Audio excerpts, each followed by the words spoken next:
Iran और Israel का युद्ध लगभग 20 दिन हो गया है और रुकने का नाम नहीं ले रहा है।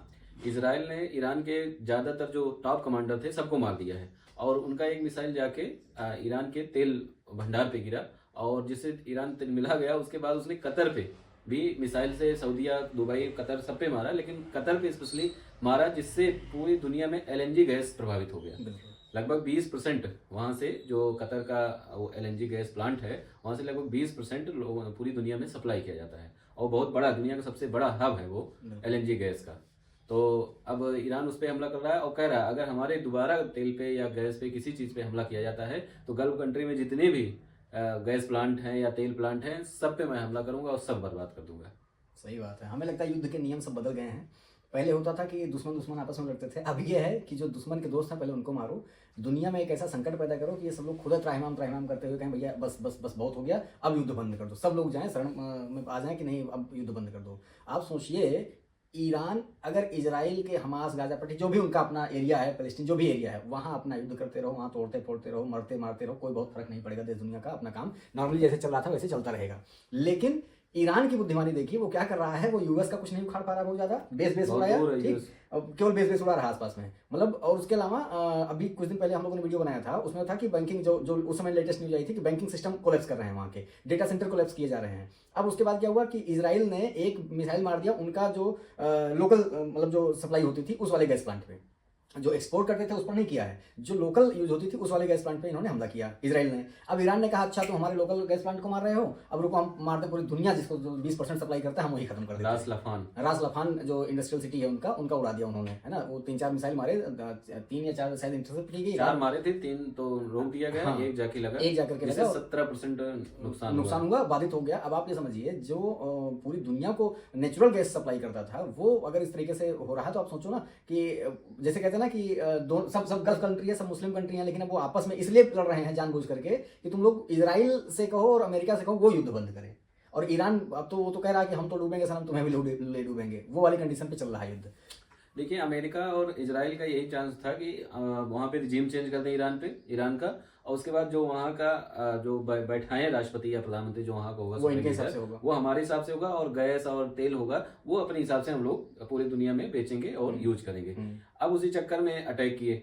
अब क्या कह रहा है ईरान की, हमारा तो तुम ले नहीं पाओगे, हम अपना भी उड़ा देंगे और आसपास जितना भी तुम्हारा अधिकार है, जैसे सऊदी या दुबई में तो अमेरिका का अधिकार है, वो अपना निकलवाते हैं, पूरी दुनिया में सप्लाई कराते हैं, वो सबको मैं बर्बाद कर दूंगा। बिल्कुल, और वो उसी स्तर पे जा रहा है। उसका कोई जैसे कहते हैं ना कि हर चीज की एक सीमा होती है, कुछ नियम कानून होते हैं कि नहीं अब इस पर नहीं, मतलब मारने को पता चला कोई अस्पताल फोड़ दे रहा है, कोई आम नागरिक, और युद्ध होता सेना के बीच होता है, अपना ड्रोन हमला जो भी करो, लेकिन आम आदमी को परेशान कर दे रहे हैं लोग। अब युद्ध नहीं रहा है, अब खुन्नस निकल रही केवल। अब लोग खुन्नसा गए हैं, चाहे ईरान हो चाहे इजराइल हो। खुन्नस से ही युद्ध ही शुरू हुआ है, खुन्नस ना होती काहे बात की खुन्नस थी भाई, पता नहीं क्यों।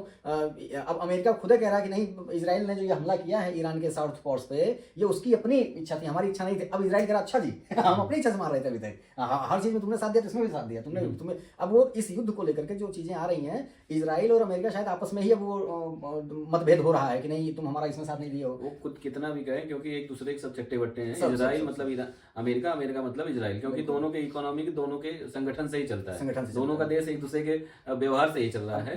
तो ये जो दोनों करेंगे वो समझ लीजिए वही अमेरिका ही कर रहा है। अब ये लेकिन अब आने वाले समय जैसे अब उसने जो कतर में जो उड़ाया उनका रास लफान, अब आप ये समझिए उससे देश दुनिया में जो महंगाई बढ़ेगी, और अमेरिका में कुछ समय आने वाले वहाँ लोकल के चुनाव है, कुछ अपना जो भी कुछ न्यूज आ रही थी, कुछ लोकल चुनाव, उसमें महंगाई बढ़ जाएगी। अब इनको युद्ध जीतना है, जो विश्लेषण जो राजनीतिकार और सलाहकार जो युद्ध विश्लेषक बैठते हैं वो बताते हैं कि अब इनको अगर युद्ध जीतना है तो वहाँ उतरना पड़ेगा। और कुछ लोग तो कह रहे हैं कि अमेरिका ने 2 लाख फौजियों की अपनी टुकड़ी भेज दी है आगे जाने के लिए, अब वहाँ अगर वो जमीन पे उतर के लड़ेंगे तो वहाँ का जो पहाड़ी एरिया है उसको जीत पाना बहुत मुश्किल होगा। अब अगर कैफे जो ताबूत में लद करके जाते हैं, अगर एक भी सिपाही की उनकी जो डेड बॉडी आई अमेरिका में तो ट्रंप की तो वैसे पवारा हो जाएगी। तो ट्रंप की ऐसे अटक गई है कि ना गिलते बन रहा है ना उगलते। अगर वो पीछे हटते हैं तो बेइज्जती होगी, और अगर युद्ध करते हैं तो नुकसान होगा, हार होगा, बिल्कुल नुकसान बहुत होगा, क्योंकि मिसाइल के या ड्रोन से कोई भी देश कब्जा नहीं हो सकता जब तक आप जमीन पे नहीं उतरेंगे। और ईरान का ऐसा भौगोलिक स्थिति है कि इतना पहाड़ है, वहाँ पे आप उतर के जीत नहीं सकते उनसे भाई। ये मामला ऐसा है। अब इसमें देखना सिर्फ ये है कि कौन अपनी ईगो कम करता है।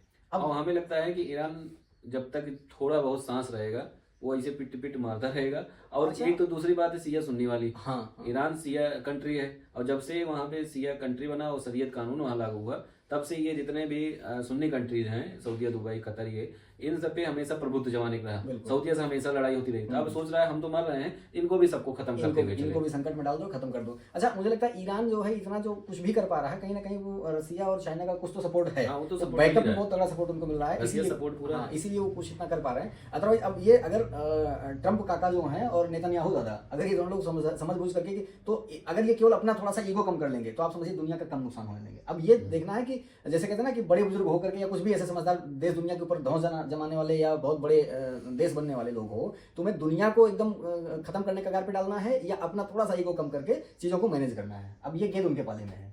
लेकिन अगर पीछे हटते हैं तब भी तो दिक्कत है।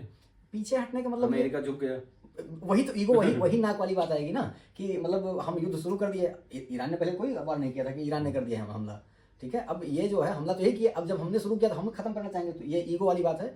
लेकिन अब इनके ईगो के चक्कर में दुनिया को भुगतना पड़ेगा। ईरान यही चाह रहा है कि जब दुनिया के सारे लोग परेशान होंगे, सारे देश परेशान होंगे, तो ये दबाव बनाएंगे अमेरिका और इजराइल पे। लेकिन अभी अभी जैसे कतर भी है या सऊदीया, ये कोई लोग इजराइल और अमेरिका पर कोई दबाव नहीं बना रहा है।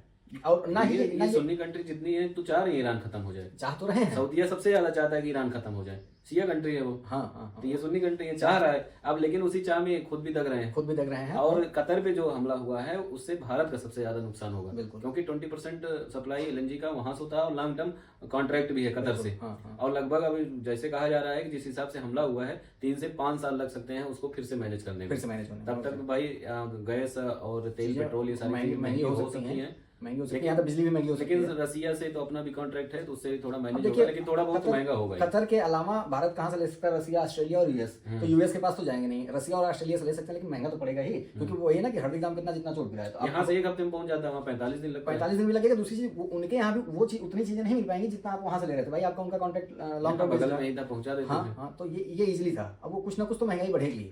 और ये सिर्फ, और ये तो भारत की बात नहीं है, पूरी दुनिया की बात है। पूरी दुनिया में चाहे आप मार्केट उठा के देख लीजिए, चाहे जो भी क्रूड ऑयल वगैरह के दाम देखिए, कहाँ आसमान छू रहे हैं, है ना। तो अगर ये दोनों सिर्फ ईगो, अगर इनका थोड़ा सा ईगो शांत हो जाए, इजराइल और इसका अमेरिका का, तो ये तो कुछ नहीं, ठीक है, अपना कुछ दिन के लिए शांत कर लें, फिर इकट्ठा हो जाए, फिर अपना लड़ते भिड़ते रहेंगे। आप लोगों का क्या विचार है ईरान और इजराइल अमेरिका युद्ध में?